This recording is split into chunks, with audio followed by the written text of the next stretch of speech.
Well, hi there, everybody. What's going on? And welcome into the show. This is going to be a little bit different, but if you recall, my pal Josh Jacobs and I, long ago, like as recently as last year, used Yeah. to do a little show.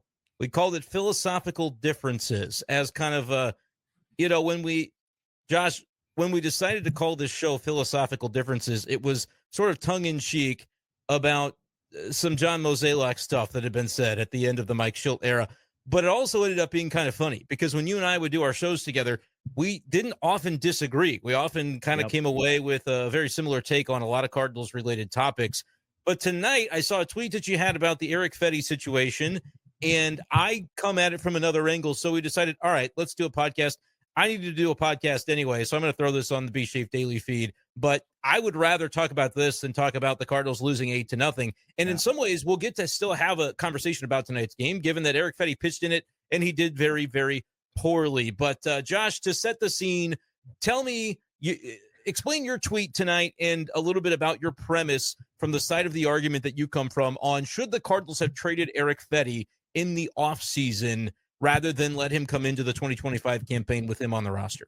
Yeah. So presenting the evidence that is Here we being go. talked about here, my tweet 47 minutes ago was trading Edman for Fedde isn't the problem. Holding on to Fedde this offseason is. And immediately got a bunch of responses from people because, and part of the reason I put it out there is because you just have all these people putting like the baseball reference things next to each other, MLB.com, be like, we traded NLCS MVP Tommy Edman for Erick Fedde. And at the time, I thought it was a great idea. Like, Edman hadn't played a single inning for the Cardinals that year. You really had no idea if he was coming back and what he'd be like when he came back healthy.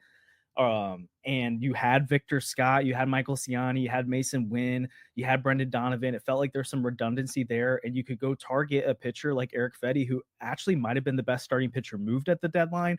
You got Tommy Pham in the deal too. I liked it.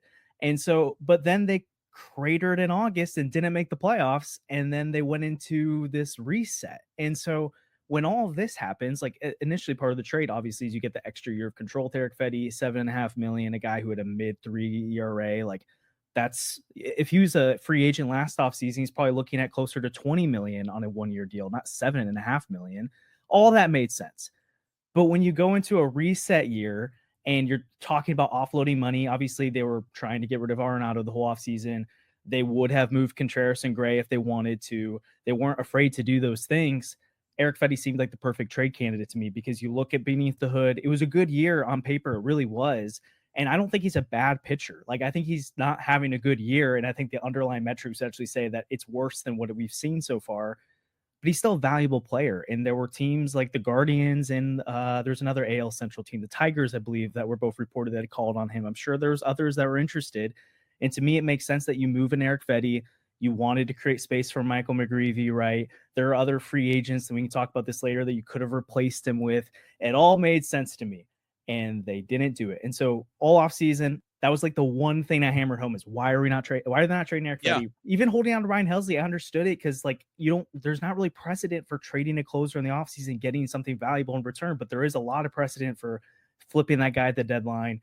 See what happens. Has it worked out for Helsley this year? Of course not. But I don't really know if there was actually any substantive offers this offseason. I have a hard time believing there wasn't a team out there that didn't want Erick Fedde. $7.5 million wasn't going to give you pretty fair value for it. That's where I'm coming from. But you disagree, and I'm interested to hear your side of it. Yeah, and actually, you mentioned Ryan Helsley, which I think is a super compelling aspect of this. I'm going to point to a trade that from either side of the aisle, you could come to this trade from the offseason and say, here's how we figured what the values were for various players, pitchers, even in the offseason. The Brewers and the Yankees make that trade where Nestor Cortez goes from the Yankees to the Brewers, and Devin Williams, who at the time we thought was this great all-star closer. I know Yankees fans feel a little bit differently about him at this point in time. As we welcome the Twitter audience, I decided to put the stream out to Twitter as well, just because if people didn't, follow on YouTube or whatever, which by the way, subscribe on YouTube to Deal in the Cards, which is the podcast that Josh is involved with. Subscribe on YouTube to the Brenden Schaeffer St. Louis Cardinals writer channel. We're both putting out a bunch of Cardinals content every week. So that should be number one. If you haven't already done so, make sure you do that. But I'm looking at that trade going, man, I just don't really know what the value would have been of an Erick Fedde, because at the time anyway, I considered Nestor to be better. You can look at Fedde's numbers last year and think that they were pretty good, and they were, especially when he was with the White Sox. And I think he was actually better with the Cardinals than people give him credit for. But I think he was For the sure. type where, like, okay, my point is this. A lot of Cardinals fans have made the argument, and I just had somebody yell at me on Twitter about it right before we went live. They said, you're crazy for this take. Everybody knew that Fedde's value was going to go down, and that was going to be when it was at its highest. If we're claiming that everybody knew that, then what do the 29 other MLB teams think of Erick Fedde's value, right? For sure. They're not doing this in a vacuum where, like, we, the fans, can trick them and go, now when we're going to put it over on you because his value is about to decline. I personally don't believe Fedde had much trade value outside of, you're going to piece for him. You get maybe kind of the way that, and people can look at one of those trades from the 2023 deadline and say, well, you got Tekoa Roby. I mean, he might be a future frontline guy. I don't think at the time you were even getting half of a Tekoa Roby for Erick Fedde. But True. Your point that we kind of hashed out back and forth, I wish I wouldn't have even responded on Twitter. I wish I would have just said, hey, get on your microphone. We're doing this, because we now already kind of have a better idea where one another was coming from. But my thought was, John Mozeliak isn't spending, and knows he can't from ownership, the $5 million for Quintana in March or the $5 million for Kyle Gibson in March. And it would be a risk to go into March without having those sort of positions in their rotation locked up. You're basically waiting to go, hope nobody else signs this guy that I would pay him $5 million, but I don't want to pay him more than that because I don't have a lot of money that ownership is going to allow me to spend. I think that Fedde was kind of integral to where the Cardinals were approaching the season. Obviously, now at the end of June, we can say nobody's been hurt in the rotation. I thought about going through 29 other MLB teams' transaction logs to see if anybody else has had this. And I was like, no, that's insane. For some reason, I started with the Twins, and I was like, okay, Pablo Lopez was on the IL. Let's go to the Royals. Just like do the AL Central first. And then I was like, that's insane. I'm just going to respond and say, probably no other team has had this happen, where the Cardinals have not had one pitcher on the injured list yet. And Steve mentions it. Yeah, I think they kept Fedde because the depth is so thin. When you think about guys like Quinn Matthews, who I don't think is quite ready yet, in March, we're all going, Quinn Matthews, let's go. Let's get him up. He's part of the depth. Like, we know a lot of the AAA depth has been tested, has not been consistently healthy. And so I feel like Fedde, when they traded for him in July, that was the guy, like, hey, for $7 million, at least I know I've got him, and I'm Mo, and I don't want to have the bottom drop out on my 25 rotation. Your thought was explore some of the other guys in the market. And you named Quintana, which I think was actually a pretty good ad. He ended up being like, once he signed, everybody goes, oh, crap. Like, of course, that's going to be a great deal. It's going to screw the Cardinals, too. Well, also, I mean, they were in I mean, I think it was Derek Gould reported a lot of the offseason. They had kept in tabs of Kyle Gibson the whole time. I mean, Lance Lynn was looking for a job till the very end and then decided to retire because he didn't have a contract. And so it's like they knew there were guys who, like, go back to the last offseason where they go out and target Kyle Gibson and Lance Lynn, who wanted to be in St. Louis before they even called Sonny Gray, and then almost miss out on Sonny Gray because they prioritized bringing those two in first, which is still mind-boggling to me why you don't call Sonny Gray to make sure he knows you're interested. But beside the point. It's a great point, though. Like, the fact that it almost didn't materialize. His intro press conference, I remember him saying that, and I was like, I had to look around the room. I was like, was that real? Because, like, we all knew they were signing Sonny Gray. Yeah. They didn't know. He didn't know. It was interesting. Continue. And it's just like, it's not rocket science that if you want to go after a guy, you should probably let him know, hey, we're interested in you. We might be trying to take care of some of the business first. And also, too, it's like, wouldn't you want to get the top guy and fill out the depth later? I don't know. Anyways, it just doesn't make sense to me. But even like, so we joked about on Twitter a little bit, like, oh, I expected Mo to go do something creative to go get Jose Quintana. It's like, honestly, the bar for creativity there is extremely low to me. If for them, especially in an off season where they ended up not moving Sonny Gray or Wilson Contreras, and the Arenado stuff was slow as molasses because there's only like 4 teams that actually could have made it happen. And at any given time, there was like 1 or 2 that were talking to them, but it wasn't like they were in negotiations 24/7. It was like, hey, let's wait on Bregman. So as you're sitting around waiting on Bregman, and I know Mo does more than just sit there for Nato's deal, but could you not have explored stuff like this? That's what I don't understand. I get that it does add some risk if you moved Erick Fedde in the middle of November and you're waiting until January or February to sign guys, but this isn't unique to this offseason where there's veteran starters looking for a job when February comes around. That happens every single year. Is it a guy that maybe would have had the floor that we thought Erick Fedde had? Maybe not.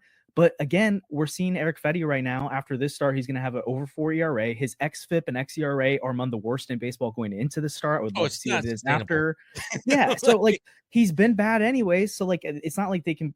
I'm not coming at this from the perspective of he's a mid-3s ERA guy carrying the rotation right now. I get that. He's like a 4. I think we thought he'd be a 4, and now he's a 4.1. I actually don't think that's as bad as others believe. Like he was a 1.17 ERA plus before tonight. Not sustainable. I totally understand that. Look, it wasn't sustained. Here he is now dropping back to being like a league average. That 117 is probably, whoever's got the update, it's probably 103.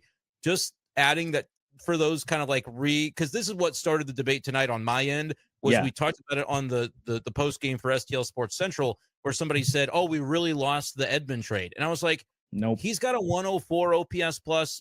Fedde's got a 104 ERA plus, and the Cardinals felt they needed a pitcher. Your point, though, which is like, it's fair. Initially, I was like, they're not spending even $5 million this offseason. They got Maton for like $2 million. But if they had traded away the 7.5 from Fedde and not had to eat any, then they could sign somebody back.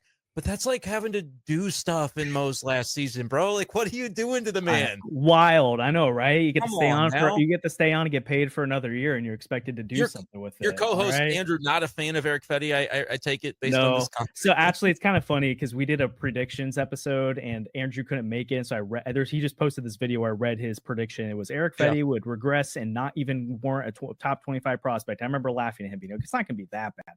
But so there's a comment earlier that I remember seeing in the chat, and I can't highlight them, but someone said something like, this is an overreaction to tonight's start.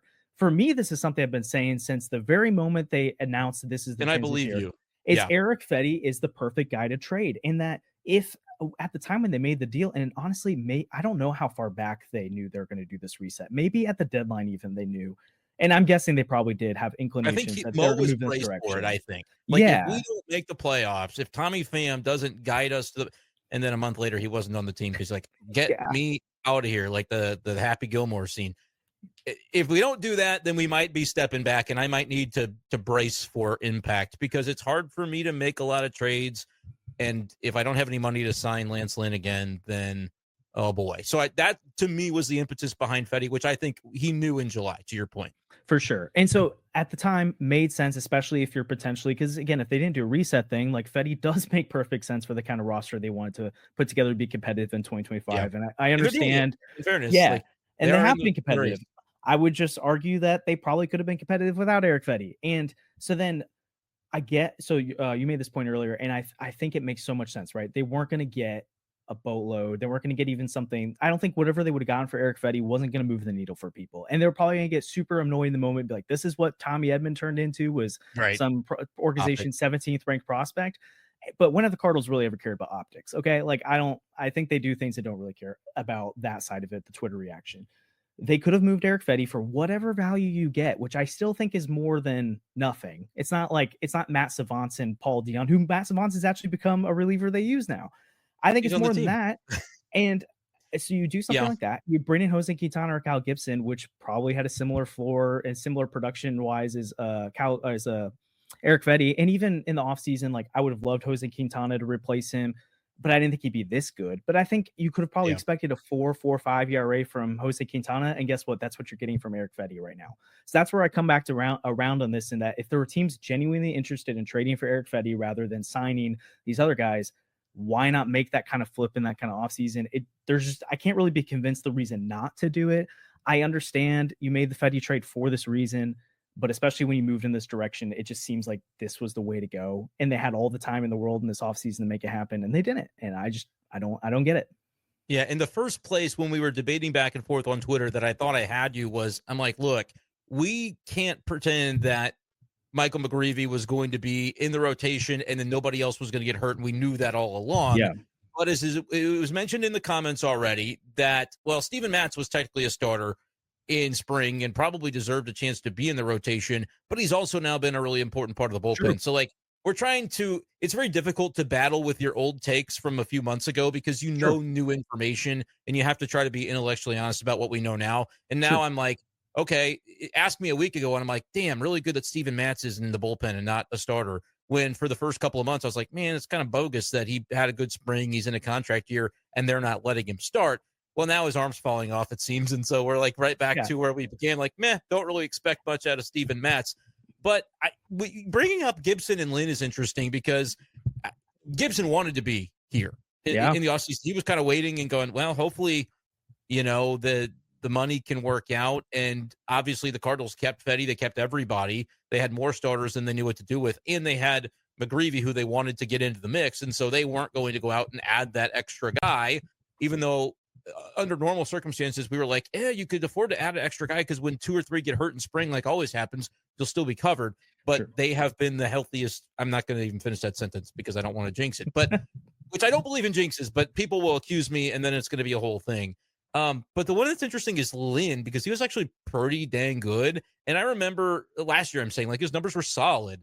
Yeah. I remember when he announced his retirement on the podcast with his wife, he kind of mentioned like, I talked to some teams, the money wasn't quite there. And so the conversation was like, do I stay ready for a June showcase or do I pack it in? And I thought it was cool that he talked about the value of like, I want to be in the clubhouse and integrate. I don't want to be like a mercenary that comes in midway because I don't know the guys. And then it's a whole thing. The Cardinals, were the Cardinals the team lowballing Lance Lynn, like trying to get him back? Or did they not ask because they had Fedde and they had all these other guys like Steven Matz and Miles Michaelis? I think it's like really compelling fly on the wall stuff. For sure. But I do think it boils down to the level of creativity. And like, I've been there for years. I've been thinking in the offseason, like, here are the 3 moves they could make and it would be so great. And then it's like, are we going to make 3 moves? And then, they just don't happen. So I think I had lowered my standard of creativity in my brain to the extent that I was like, well, come on, Fedde, they weren't going to trade Tommy Edman away for Fedde and then just have him for the stretch run of 2024. It was, the whole point was to do it for this year, which I still believe was true. I believe they believe it was true. If Fedde had real value in March, I think they could have considered it. But then the scariness of knowing you might have to do 2 other things after you do that first thing to make it all fit together, I think is probably somewhat real when it comes to this Cardinals front office. So let us know in the comments who's winning. This guy said I'm Brenden, but he says I'm right and that he thinks you're great, but that this one is the wrong take. I assume coming in, most people would disagree with me because Erick Fedde gave up 900 runs tonight and 3 homers to the Cubs. So I know that the timing isn't great for me to go, they should keep Erick Fedde forever. Yeah. But I'm just thinking that when they made that trade, it was with this year in mind, because maybe specifically they don't want to have to do other stuff. For sure. Let's do minimal stuff when we know that the resource of money isn't going to be something that we have a lot of. And I don't want to keep having to talk to Bill about here's why we need to do 3 other things in a year where like we're probably going to win 79 games anyway. So who cares? Yeah. They can't afford to think that way. They run the team. But I think that there might have been a little bit of that in the decision process. I also think, like Allison just put in the chat, like I see both your points. And at the end of the day, I think that's part of why this is a kind of a fun debate to me, is that even though I'm firmly in this camp, I don't think your points are irrelevant or don't make sense. Like I get that side of it. I just advocate for the other side harder and it makes more sense to me.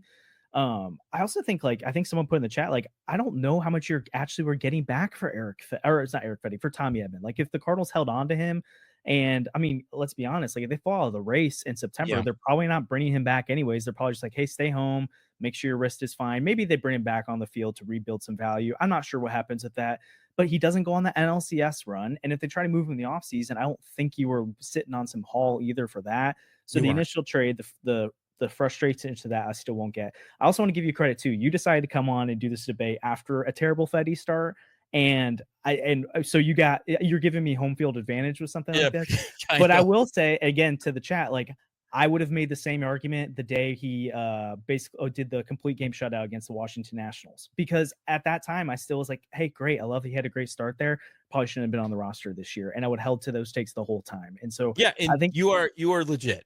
That's why we do a podcast. Yeah, and I know you're not questioning that. No, look, if there's a take that you had before that wasn't right, you won't hide from it. And you might try to explain it or whatever the case might be, but you won't hide from it and like, oh, I never said that. Andrew's chiming in, like they losing depth like Zach Thompson and Sem Robertsa is part of that too, where like if we imagine a starter going down early in the season, you would have been like, all right, Matz has enough built up in his arm, like just put him out there. The left-hand side of the bullpen would have been pretty rough for the last 6 weeks without him, but like you could have done that. And then McGreevy. So like they had 7 that you felt decent about. And I would think if most people were honest, Miles Michaelis has exceeded their expectations this year from what they, because people are like, you got to cut Michaelis in February and just pay him his money and let him walk to Marlins camp. Like, doesn't matter. Just let him get out of here.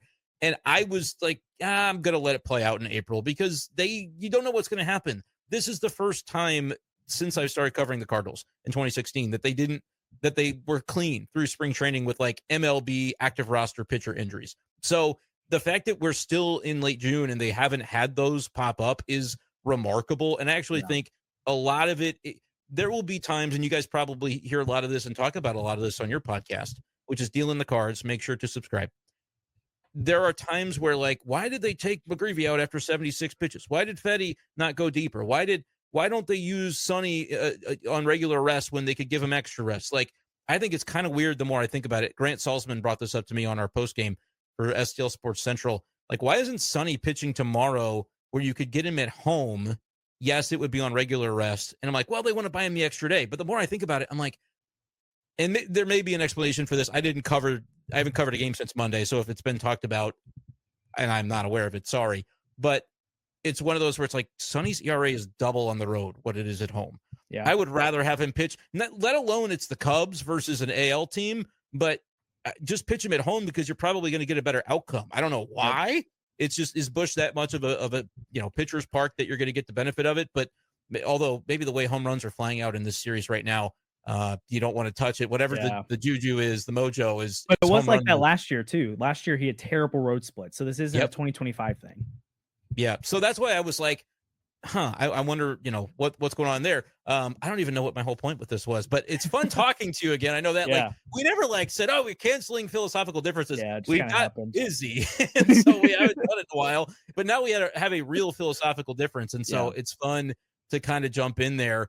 What do you think about, I've seen this a little bit in the comments. Yeah. Erick Fedde, trade him now before the deadline, and the team arguably gets better because slide McGreevy in there. And McGreevy gave up almost as many runs yesterday as Fedde did today, but people love McGreevy and he's the shiny new toy. And I like McGreevy too. When the Cardinals basically didn't think much of him a couple of years ago and they're like, he's down in AAA. I think he's had to kind of prove himself again to them that like, hey, he needs to be on our radar, because once Mozeliak said his name in January of 23, I want to say like McGreevy and Graceffo are coming. And then like they kind of both stalled out that year at AAA. I feel like they kind of needed to be shown more from both of those guys before they got back on the radar. But what do you think about the idea that with where the Cardinals are right now, my stance, and I get it, your fan base on Dealing the Cards probably more geared towards saying sell the short-term assets and build for the future, because that's a lot of correct me if I'm wrong. I feel like your fan base, young people hip to like the fan graphs and kind of stuff. Hip. And so they're like, well, hip, probably not a very hip word, but break my hip. I'm so old. But I feel like people look at that and say, we're not winning the World Series this year. Trade away the expiring contracts, get whatever you can, do a deadline like 2023, and don't hold Helsley if he's your best asset. What do you think about that? And then slide in the notion of, if they're not sellers, could you still trade Fedde, because you might have a realm in which you're clearing a spot for McGreevy and you can get better that way? Yeah, I mean, going into the season, that was my stance, is that you sell those expiring assets. You could, like Stephen Matz made sense to hold on to me because you could convince me he's going to build his value up, which has happened this year. Kind of did that until recently. And I wasn't like, if again, we don't get to see what offers they got. So I have no idea, like to your point, I don't know what teams are calling on Erick Fedde on or Ryan Helsley, but if there was something of fair value for Ryan Helsley, I got making the move then. But I saw the point of holding on to him. And I'm not just saying this because of the Erick Fedde start tonight. Erick Fedde is the name that all offseason I kept saying over and over again. This is the guy I don't understand holding on to. Nato, they couldn't control. Sonny Gray and Wilson, they couldn't control. Michaelis, they couldn't control. Matz, I did get why they held him. Also, if you want to have depth, that makes sense. They hold a guy like that doesn't have value on the trade market. Ryan Helsley can convince me it could have been better at the deadline.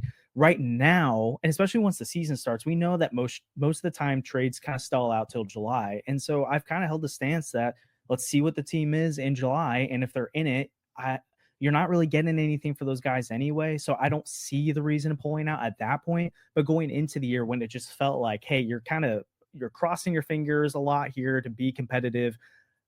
Don't do that. Just go ahead and get what you can for those assets, especially Erick Fedde at that moment. To your point about Michael McGreevy, I want to see Michael McGreevy in the rotation, but I personally feel like I have realistic expectations for it in terms of I don't think he's going to be much better than what Erick Fedde is right now. Who's Long his term, closest comp in the current starting five? Who is McGreevy's closest career comp? If like you had to Miles, say, if I had to pin I you think down, you kind of hope he's Miles Michaelis I was going to or say Erick Palante. Fedde. Oh I was yeah, going to say like Palante, yeah.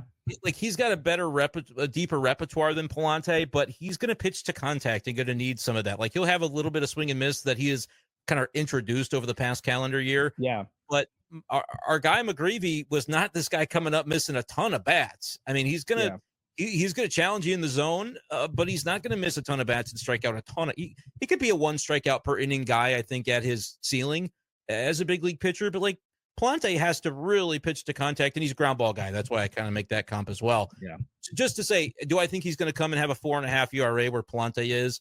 No, I think he can be better than that. I think Palante can be better than that. But that's, I think we're on the same page there with McGreevy, where like everybody's like, oh, he's a pitching prospect. He's young. I haven't seen him. Then he's got to be better than Michaelis. He's probably an ace.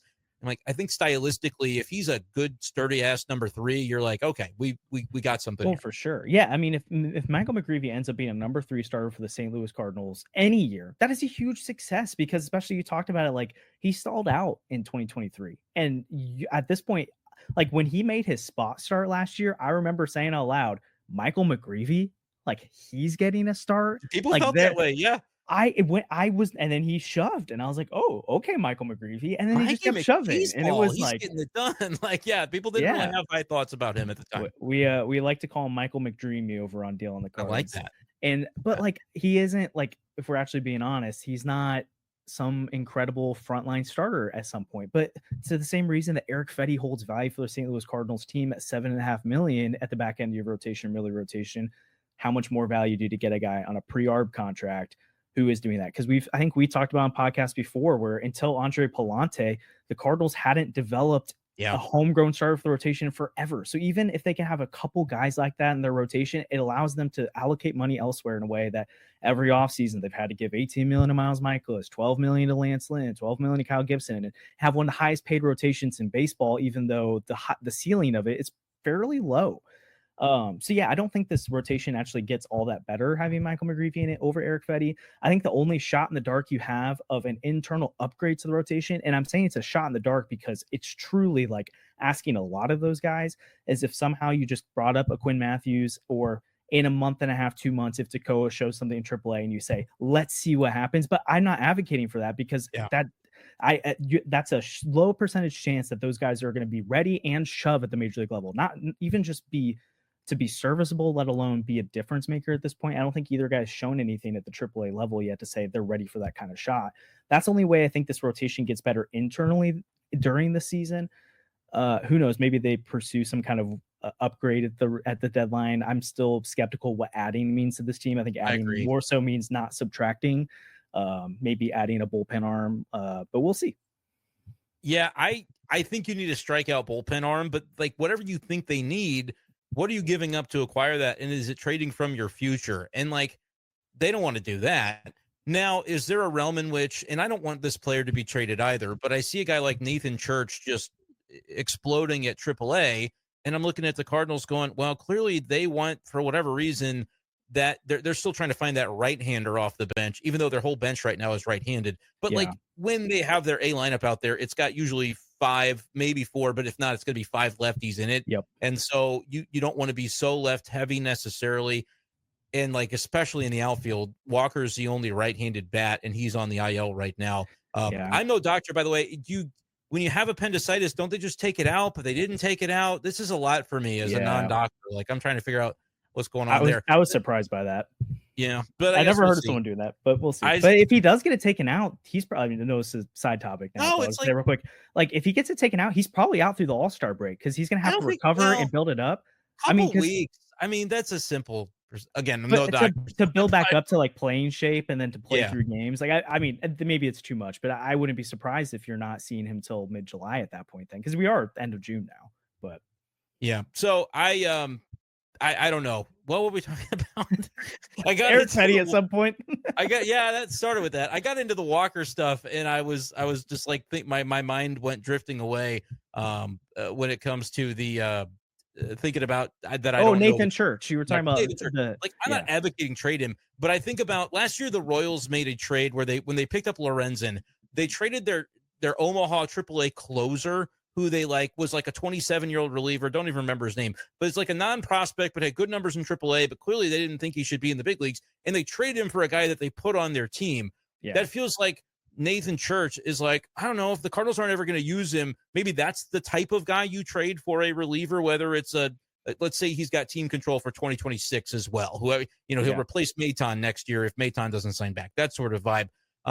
Using him as an example, there's a lot of other kind of cluttery guys on the 40-man roster where you're like, I don't really think you're ever going to necessarily materialize. But like, is there a team out there who goes, I will trade the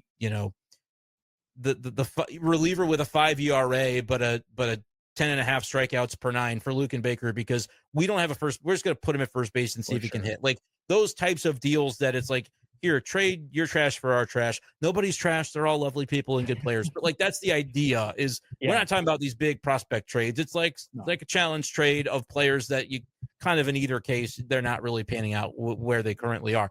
That might be a way that you had if you're the Cardinals. But even that feels kind of creative. And again, like the scope is sometimes limited in what these deals are. I would love for Mo to just in his last year, just be like, I'm just going to blow the lid off this thing and start doing some stuff. As long as Heim is like kind of okay with it, like don't ruin the future of the organization, but like, why not? You're going out with a bang, just do some stuff. You know, it's kind of funny. Like I didn't think about this till now, but we've talked multiple times about how he doesn't get creative, but how did he acquire Erick Fedde? He made a 3-team trade at the deadline. I believe it was basically like the Cardinals knew that they wanted Pham and they wanted Fedde, and the Dodgers, because the Dodgers got involved in that, right? I think the Dodgers facilitated, not to say the Cardinals did none of the legwork, but it was basically like the White Sox didn't want Tommy Edman. The Dodgers were like, we want Tommy Edman, and the Cardinals are probably like, Dodgers, would you give them some prospects so that this little love triangle makes sense? And so I think that there was somebody else driving the steering the ship on that one, if I had to guess. And I think it rhymes with Sven through Spreedman, because I think they probably were able to, at least like with the Dodgers involved, you're like, okay, we're at the big kids table. We're gonna figure some stuff out. And like everybody got what they wanted out of that deal. Yeah. The Cardinals did have to trade that teenager to the Dodgers, and we assumed like, oh, he's gonna turn into somebody awesome. Probably. I already forgot his name, but that's fair. Like that was a pretty fun, creative trade. But man, it is so rare that those happen. I think that's my point exactly, though. It's like they made that rare trade to get Erick Fedde, so why couldn't they have had the forethought to say, we move him in the offseason and sign one of these free agent starters that is literally, his name is, it rhymes with, I was trying to do a funny rhyme, and now it's Kyle Gibson, all right? It's He's literally waiting at the phone saying, I will come. I am ready. No, he did. It was a landline. He was just sitting there like this. And he already got paid, what was it, $1 million or $2 million of a buyout too from them too. So it's like, I don't know. I don't feel like he was probably scraping, was going to fight them much on the dollar amount there to get there. So it's just kind of funny to think through that. Me too. That would have been good to get him back. And for a guy, not that Erick Fedde can't do this. I'm not saying he can't be a mentor type, but like Kyle Gibson clearly could have been a guy in that clubhouse, like Sonny Gray and Miles Michaelis. You already have on the pitching side a lot of those veterans, but clearly is a net positive for your clubhouse. So, oh well. I hear you. Well, I don't know that I've got a lot else. I told you originally, like, 30 minutes. I know it's after 11 o'clock. There are a lot of fun comments in here for sure. What else are we missing? What else do we need to get into? What do you think of Kyle Leahy as a starter? Because I kind of think that would be interesting, although obviously now he's kind of fallen off a bit and he doesn't look like, the second coming or anything, but he does have an interesting repertoire. Kind of people thinking ahead to next year, because next year you'll have this a little bit like Fedde, Michaelis, Mats will be gone. I think it gets honestly kind of fun because hopefully by then you've got some of the younger guys that we dream on that are going to be ready to go. But any thoughts on that? With like McGreevy's got to be in this rotation next year. Matthews, you hope that he comes into spring with like a chance to prove himself. Yeah. I still want to see them stretch Leahy out a little bit in the spring, and maybe he'll throw a starter's workload this year anyway, so he'll be on innings in a pretty good spot to be able to do it. I don't know. I'm with you. And actually, I meant to give you credit for this earlier. You were talking through like the going into spring training, like who are the guys you could have penciled in the rotation, and none of us had John Mozeliak said it today on 101 ESPN. Matthew Liberatore was not in his ideal starting rotation this year, and then he earned the way in. So Yeah. even going back to trading Fedde, like we knew have the foresight to know Libby ends up making the rotation, but that was a guy you're kind of like, what's gonna happen? True. Without him, it wouldn't have been 7, huh? It would have been 6, and then like if Matz is in your rotation, Fetty's on a different team, and like they didn't do the Libby thing. McGreevy's probably in there. Libby is your Matz out of the pen, but then you really don't have any depth beyond that because of what happened in April in Memphis. So it does get tricky. But on the Leahy side of things, I think to the Matthew Liberatore side of it, just personally, roster construction wise, building wise, it feels like relievers are that thing that you never really know what you're going to get from them the next year, and you can just throw a bunch of darts and try to build a bullpen. Otherwise, I would rather see if I can squeeze out a lot more value out of someone to being even Kyle Leahy as a serviceable number 5 starter is probably more valuable than what he's giving the Cardinals in the bullpen this year. And it seems weird, but that's just kind of how baseball works. And to your point, like there are a lot of fun, interesting names next year, but like aside from Quinn Matthews, Jacob Roby, Michael McGreevy, which all even then are still risks, like I don't. Is Tink Kent's really going to be ready next year? I don't know. Cooper. Yeah, someone asked where's Tommy John. Kent. He's thrown like 4 innings at Double-A so far. He was 4 good innings, but there's a lot to go on that front. So I like the idea of stretching him out. In worst case, I don't think it'll be that hard for him to bounce back into a bullpen role. So yeah, and then I know we talked about this earlier, but as you're looking through comments, like Kareem was just asking, good friend, and also on the deal. Yeah, I was going to bring up one of his comments next. Is this the one you were looking at? Yeah, the Helsley one. And again, I kind of said it earlier, but I hope it seems like they were open. It doesn't seem like they didn't listen. I just am not surprised. For the audio audience, Kareem asked, looking back, do you guys think the Cardinals should have been more open to trading Helsley in the offseason? And I know BK asked Mo that today on 101 ESPN. And his answer was basically no, like understand the question, but they weren't, he has no regrets. He believes Ryan Helsley has been very integral in like the fact that they're pushing for a playoff spot right now. Yeah, which I thought was funny from BK because I saw the chain of events. He took a comment from Twitter of someone who said they'll never ask the hard questions. He used the question that the guy wanted. But this guy wants to know. So, I don't know if BK will see me say that, but if he does, I think it's funny. I'm just kidding. But it's funny because a lot of the times the questions people say they want asked, it's like if you ask someone that, they're not going to give you like you have 3 heads. So it's like, do you want like any kind of substance to an answer? Or you just want them to stare at you anyway. So aside from the point, but I'm not surprised. Again, we don't get to see what was happening, but I'm not surprised that whatever offers came through weren't good enough to take on the risk of seeing, hey, let's see if we're a contender this year and Ryan Helsley can be a part of that. And if not, we're going to bank on the guy who's been an elite closer the last few years is going to be elite one more time, and we can flip him at the deadline when his value will truly be the highest. And it's just unfortunate that they've been in contention. He just has waffled, right? Like he hasn't been terrible. Yeah, but it's clearly not the same Ryan Helsley, and it's not just looking at the stats here. You look at that fastball, the sliders regress. Yeah, it's nothing special now, and and it's been kind of declining year by year. And then that slider, which you should truly be one of the best pitches in all baseball, is good but not great anymore. It sometimes is great. It's not as consistent as it's always. That's a better way of saying it. So yeah. And so it's like, okay, if they, again, at this point, I kind of doubt they're going to fall so far out of contention that they're selling guys at the deadline, but there's time.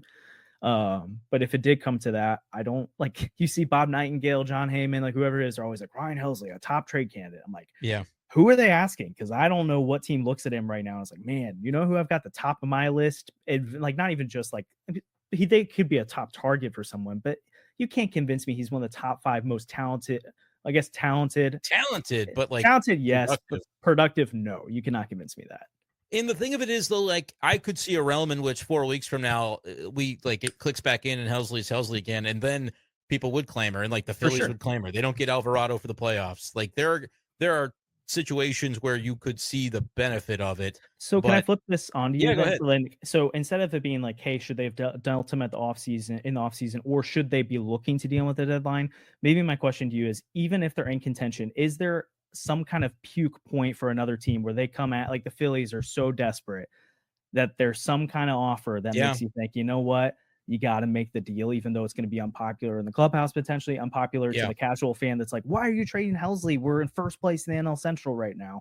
Is there a point where you have to make that move if you're Mo, or do you think like if they're in contention, it doesn't really matter? They can kind of say no, and we can't really question them on that. I think the truth is, as long as Chaim Bloom doesn't like stand on top of the arch and say, "Hey, this offer is in hand," nobody's ever going to know. So if For you're Mo, sure. like you don't have to share that, because that getting out publicly would not be great if you For sure. had like a true, like whatever the sexy name is. I think it was Jim Bowden put out like it's going to be the Tigers with Arenado and Helsley for like their best prospect or something. Not gonna It's like, happen. wait a second, that's probably not. But occasionally you do get realistic. like think back to Derek Gould in 2022, the offseason, where they're like chalking on Sean Murphy, and you've got him, Yeah. you've got Toronto reporters who are kind of saying, here are the names that are being played around. Like that Oh, stuff man. could happen where it's August 3rd, and it's like, yeah, the Phillies, I mean, it's not gonna happen, but the Phillies did throw Sure. out Mick Abel, and the Cardinals waffled at. Like I was there is a like, world where oh, that stuff gets out. I was like, Alejandro Kirk is a stud. And then he like came to Busch Stadium this year and hit a bunch of home runs. This little guy just smacking homers. He's good. But yeah, that's what's fun about this, because we never know necessarily the full story, and something can even be reported. And it's like, I can trust the report, but there are probably contextual aspects that True. maybe never do come out. So I don't know. Like, I think if you can really think about getting a premium prospect, you think about the Brewers a couple of years ago when they did it with Hader, and like the clubhouse thing is something that you got to be able to get a handle on. I think Oliver Marmol, we come from the same side of the fence on Ollie. We both think he's good, unless you've changed since we've last spoken. But like, I think he could probably, find a way to keep the train on the tracks. But that's also one of those things where it's like, you do have a lot of diverse viewpoints and opinions. And he's talked a lot about on Gas House Gang on KMOX, how, this has been a year where the team has really coalesced and come together in a nice way. And so, like, do you want to mess with that? If you're Ollie Marmol, you probably do not. I think even if Ollie Marmol would say Helsley, if he gave him the truth serum and said, yeah, okay, Helsley hasn't really been Helsley, and that's kind of something that's we elephant in the room that we have to work around. Even if he would tell you that with the truth serum, it doesn't necessarily change the fact that I think he knows the Cardinals are going to go as far as Helsley's going to help take him in the ninth inning. And you could be creative. You could go, all right, we're trading Helsley over here because we got a top 10 pitching prospect from that team's organization, from their top 30 list. But then we're going to go out and we're going to trade for somebody kind of like Phil Maton, and Phil's going to be our closer. And then we're going to get this new guy in the eighth. And it's like, we've done all this kind of stuff and we're better for it. And we also picked up a prospect. Like, it's creative. I could do it for you on MLB The Show in like 15 minutes, but it's like, it probably is harder to do in real life than maybe we sometimes give it credit for. And that's why it probably doesn't happen. And the clubhouse aspect of it too. It would be interesting though, like, because we know they're not re-signing Ryan Helsley. There's just he's not on the Cardinals next year. And that stinks, because it's been fun. I like the red lights that they put out when Ryan Helsley comes on the field. It's cool. Yeah. Like, that's a unique thing. And it's not just the lights. Like, he's a good dude. He's a good pitcher. He's been a Cardinal for a friggin' long time. And it's always kind of a bummer when those guys go because of the business side of it. But like, that's what's going to happen. Yeah. Maybe you give him a qualifying offer. Probably right now, you might be afraid that he would say yes. But like, there's some intrigue to that side of it too. And maybe you don't get anything for him and you get a playoff series or two and you go, man, I really wish that we would have traded Helsley, just like we should have traded Ryan or Alex Reyes a few years ago. But like, there is value. I think value in making the playoffs, like value in saying, man, 2022 was cool. It was only a couple of games, but it was cool. We'd love to see Busch Stadium like that again. Yeah. There's value in that, even if you don't win a World Series. And that's where I think some in the fan base don't agree. They're like, no, I see the Dodgers. I see the lineups these other teams have. It's not our year. And so people want to kind of kick the can down the road. They're more patient than I think they would really be if push came to shove and you're like, oh, the playoffs is within grasp. We could be there, Yeah, for sure. And then also too, we're not talking about like they're sitting on rental Juan Soto right now. And it's like, you could get a lot. I mean, well, okay, not this Juan Soto this year, but you know what I mean? Like a prime bat where it's like, they're going to give you a ton of value for this and you're not moving that. You're talking about Ryan Helsley, Erick Fedde, stuff like that, where you're not like whatever they get. I think people are going to be shocked how low it is compared to what their expectations are. So I think that plays into it. And then also, like, you're talking about building toward the future. Like, don't you want Mason Wynn to get playoff experience this year? Don't you want Lars Newbar back on that stage and Brenden Donovan on that stage? Don't you want Victor Scott? Like, that's probably really helpful to build confidence in that team and momentum moving forward as well. So I do think, like, obviously we don't want to be going 2 hours here. So maybe if we ever want to circle back up in the future, like, I do think there's questions that I think people are asking now of, and I think it's too soon to be asking or trying to answer for July, because there's people like, do you trade Newbar? Do you trade Burleson? Stuff like that. But I do think this offseason presents a really interesting conundrum of, okay, you did get the year to see the runway. Do you start moving guys who performed well to get value, or do you move on from the guys that struggled, knowing that you're not going to get anything for them, but you're committing to Bertelsen in his breakout, assuming Nootbaar is going to continue to be who he has been his whole career, not what he was for a 2-week stretch.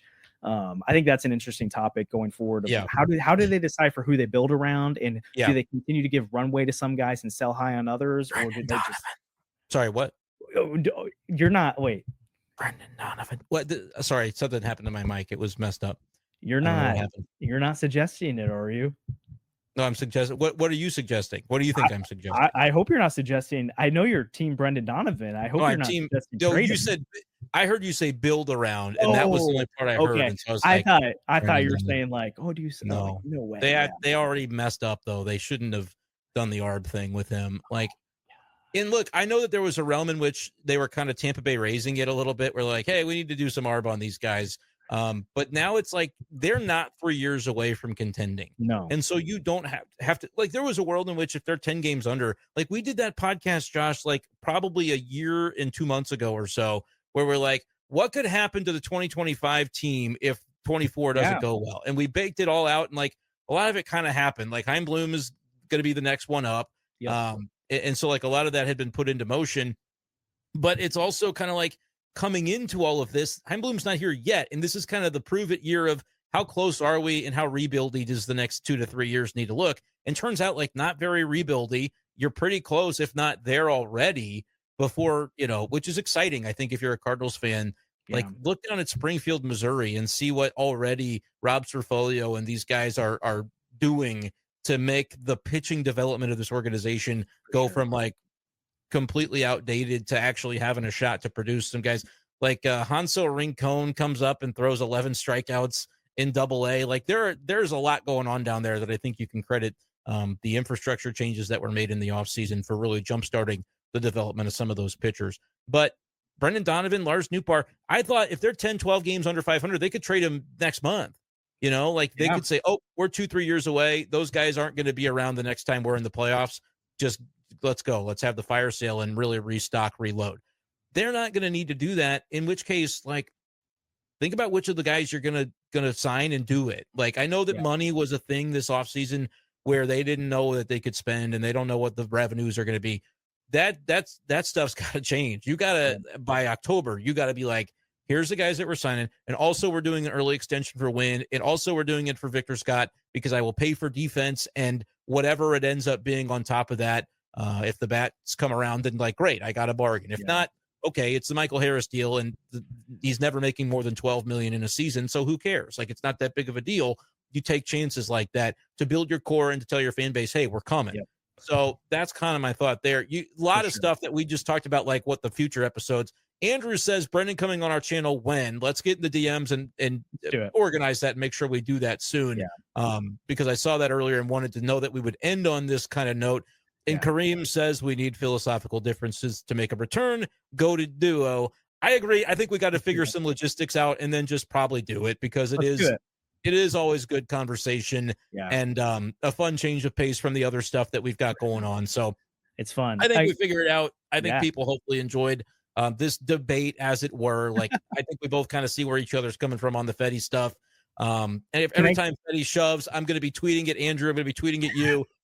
If Imanaga shoves tomorrow, I'm going to be tweeting at Andrew. I never let him live it down. Never let him live it down. I'm like, this guy thinks Imanaga's not going to be good. He's still on the train because I think when like the other week he posted like Imanaga's xERA versus Miles Michaelis's. He's outperforming.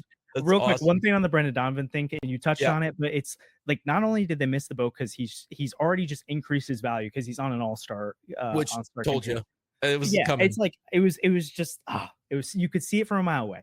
You already missed out a year where he, instead of making $4 million, you could pay him more this year to keep the AAV going down lower in future years. You didn't do that. Now you're going to have to pay him more than you would have originally. He's a year closer to free agency. So when him and his agent are talking, the estimated value he's having each year that he's giving up money on is higher now than would have been last year. It just all around does not make sense. And then you look at Nootbaar, And it's like, okay, assuming like I'm just going to assume he has a kind of not a bad season, but he didn't necessarily break out in the way they would have hoped he was. Right. Then this offseason, it's like, okay, so do you pay that guy?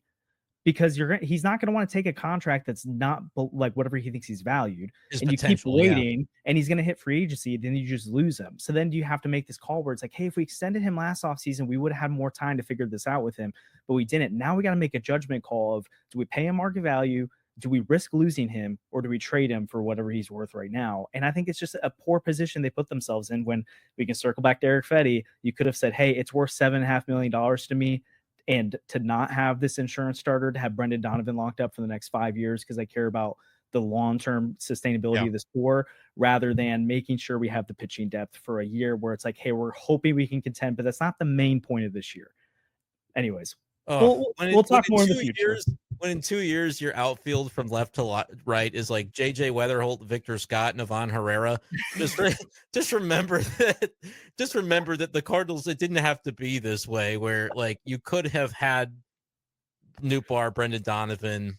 I don't know. The Nootbaar thing is interesting because just last week I was having people tell me that he's not good and never was good because of one slump. And the Donovan thing, though, really irks me because you knew another year off the UCL repair, he was going to be even better at the plate, and he has been. And you're a year closer to that free agency. Everything that you described is spot on. So bummed about that. We'll leave on this one. This 10 for 125 for win, I don't think it would even be that much. Like, not to lowball the guy, but now if it was 10 years, maybe it's in that conversation. But I think about like Christian Campbell, I'm going to comp a little more to Victor Scott. He just got $8 and $60 million guaranteed. And that is like a somewhat similar level of having proven it. And Victor's like a great defender. So I would pay up even a little bit more beyond that because I think his bat could end up being just fine too. Mason is showing like league average bat that what if he develops into like a really good one? That's why I would want to pay him sooner rather than later. Is there like a number for you though? Like is 8 and 80 crazy? Is 8 and 100 crazy? Like this is like math. I know I don't do math at night, but what do you think about Mason Wynn and the number that Samuel threw out there? He's not this next offseason, but the year after he'd be arbitration eligible. So you're talking about 5 years away from free agency. I kind of actually think that 125, this is all just me guessing off the cuff, wouldn't be that crazy because I'm looking at that Corbin Carroll deal and it was 10 years, especially. Yeah, Corbin Carroll's was 8 for 135, but he was a top prospect in all baseball. You knew that dude was going to be a star. And he's hit already, like we've seen him hit. I don't remember when he signed that though. He came up in September and they signed him in the offseason, but even then they knew this guy was about to be a star. So I wouldn't be shocked. I'd have to sit down and try to comp some things. I wouldn't be shocked if 10 for 1. It doesn't seem like a crazy number to me. I could see it being lower. I could also see it being slightly higher. It's crazy only because they're not going to do a 10-year deal for anybody because they're the St. Louis Cardinals. Chourio was 8 and 82 before he ever played in the big leagues. Like we've seen Wynn play a little bit. I don't think we're terribly far off. I do that contract though. Like I'd go through the motions of like, what does it take? What are we doing? And like I'd plant my flag on Mason Wynn. I already had it planted on Brenden Donovan when I stood at his locker in Jupiter and heard him say, yeah, you heard some things in the ARB room that you didn't really know were going to be thrown against you. And it's like, and he's not, it's not that he's holding a grudge, I don't think, but they bungled that in my opinion. This has been good. We're going to have to do more because we just come up with topics for days whenever we are on here like this. So appreciate everybody for tuning in. This will be on the B-Schaeff Daily audio podcast feed as well. And then we'll try to bring back the philosophical differences feed as we go along. Wherever that lands, I think is a good idea. So, Josh, thank you for last minute. Of course. I was like, this would be a good podcast topic. I don't have to talk exclusively about the fact that they lost 8-0. Sounds like a preference to me. So thank you for your time. Shout out anything you want to shout out here at the end of where people can follow your stuff. Yeah, of course. Again, Deal in the Cards. Go check out our YouTube channel. And then we've got Birds on the Farm with Kareem. He brings his prospect expertise to that. Lately, he's been doing breakdowns of like some of the college players, high school players you're going to see in this draft. And it's awesome content because outside of like Baseball America and stuff like that, you don't really have a lot of people who actually like are in depth and know what they're talking about, that kind of stuff, other than just like, oh, I saw this mock drafted name. So you get like, I'm sitting there learning from him the whole time. So it's really fun content to have on the channel. And again, we'll be bringing back philosophical differences. I think we all can agree on that at this point. So looking forward to that. Thanks for having me on. This was Andrew and I originally were going to go live tonight, hoping He won. wants to know. He wants you to say something about Redbird Rundown. Is that what's going on? That there? was back before I joined with them. I did an audio only podcast because I was like, I'm gonna get into audio. I feel like that's where things are going. Oh, I remember this now. Yeah. And I did Redbird Rundown, and I even did YouTube. I did like 2 versions of it, on, like 2 of the episodes on YouTube where I made my own thumbnails. It was terrible. And so I get memed by him all the time for that. So it's very honestly like big shout out to Andrew, because like I hop on the podcast and I just talk. That's all I have to do. He runs our social media. He does all the graphics. I mean, he grinds. And when he was in overseas for a couple weeks, like I covered on some of that stuff, and it's no joke. So yes, big shout out to Andrew. Big shout out to Sandy, who's getting married on Saturday. It's been fun. Congratulations. A lot of fun. And also Kareem, who's and I was going to mention Kareem too. Kareem, if you and Josh talked about it a little bit, but if you are interested in more prospect stuff, he puts out a lot of really good stuff to check out. So, all right, I think we're finally done. Never know how to end a show. That's courtesy of Charlie Marlowe. But this has been the B-Schaeff Daily Edition of Philosophical Differences. Appreciate you guys, and stay tuned for more. Stay tuned to both of our Twitter feeds, etc., to figure out exactly what's coming next. We used to do it on Fridays. We'll map something out to make it work. Appreciate you, Josh, and we'll talk to you next time on B-Schaeff Daily / Philosophical Differences. Peace.